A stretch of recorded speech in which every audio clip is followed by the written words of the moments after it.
in the Gospel of Luke, chapter 24, two of the disciples leave. And Luke the evangelist tells us that while they conversed and reasoned, Jesus himself drew near, and he walks with them from Jerusalem to Emmaus. What happened on the road? Well, we read that he started with Moses and all the prophets, and he explained to them in the scriptures the things concerning himself.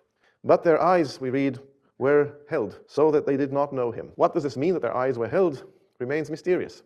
It ends up that towards the end of their journey, they're so eager to hear more from him that they won't let go. Stay with us, they ask. Dine with us. What happens is that they do have a meal, and that he breaks the bread, and then, says Luke, their eyes were opened, and they recognized him, or they knew him. Somehow, knowing Christ has to do with the breaking of the bread.